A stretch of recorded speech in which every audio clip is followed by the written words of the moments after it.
अमरीकी सदर ट्रंप का ईरान जंग तेजी से खत्म करने का ऐलान।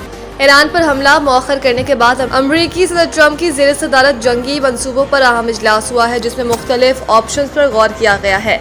अमरीकी मीडिया के मुताबिक ट्रंप ने व्हाइट हाउस में कौमी सलामती टीम के साथ हंगामी मीटिंग की। इजलास में अमरीकी नायब सदर, वज़ीर ख़ारजा, वज़ीर दिफा और दीगर फौजी हुकाम शरीक हुए। इजलास में ईरान जंग की सूरत हाल से मुताल्लिक मुख्तलिफ ऑप्शंस पर गौर किया गया। मुख्तलिफ फौजी ऑपरेशंस और सिफारती कोशिशों का भी जायजा लिया गया। बाद मीडिया से गुफ्तगू करते हुए अमरीकी सदर ने कहा कि ईरान के हवाले से मुस्बत पेशरफ्त हुई है, जिसके बाद हम ये जंग तेजी से ख़त्म कर देंगे। ईरान को किसी सूरत एटमी हथियार रखने नहीं देंगे। ईरान की नेवी, फ़िज़ाइया, फ़ौज और क़यादत ख़त्म कर दी गई। इससे पहले व्हाइट हाउस बॉल रूम की तामीरी साइट के दौरे पर मीडिया से गुफ्तगू में सदर ट्रंप ने कहा था कि अगर ईरान के पास जौहरी हथियार हुआ तो वह सबसे पहले इसराइल को निशाना बनाएंगे। वो इसराइल को तबाह करने में देर नहीं लगाएंगे, इसलिए ईरान को जौहरी हथियार रखने की इजाज़त नहीं दी जा सकती। वक्त महदूद है, ईरान को एक बड़ा धचका देना होगा। उनका मज़ीद कहना था कि शायद ईरान पर दोबारा हमला करना पड़े। ईरान पर 2 से 3 रोज़, शायद जुमे हफ्ते को या फिर अगले हफ्ते के शुरू में हमला कर सकते हैं।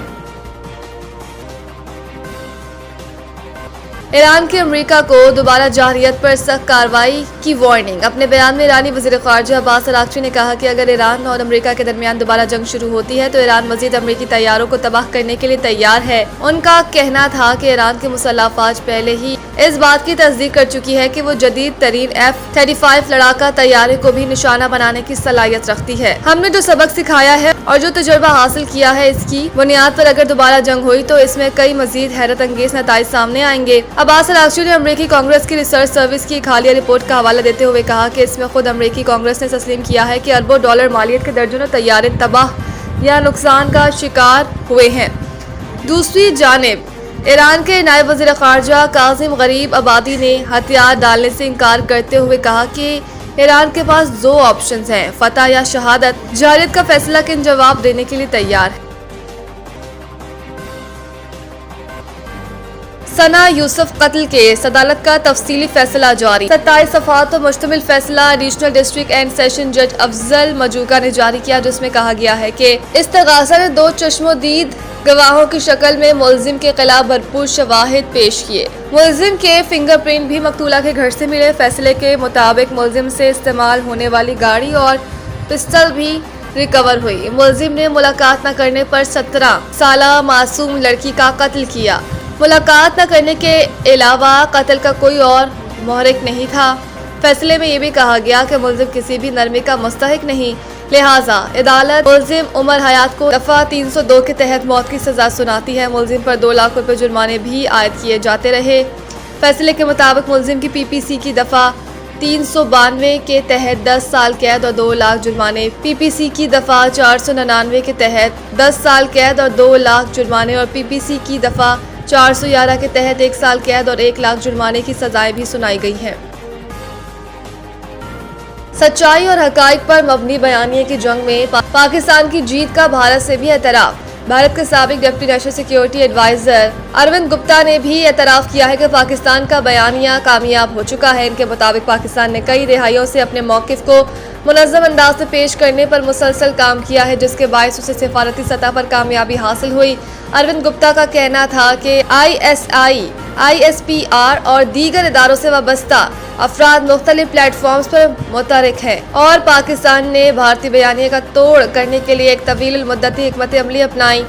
उन्होंने ये भी तस्लीम किया कि खलीजी जंग के तनाजुर में ईरान ने पाकिस्तान पर अपने एतमाद का इजहार किया, जो पाकिस्तान की इलाकाई अहमियत और सिफारती हैसियत को जाहिर करता है।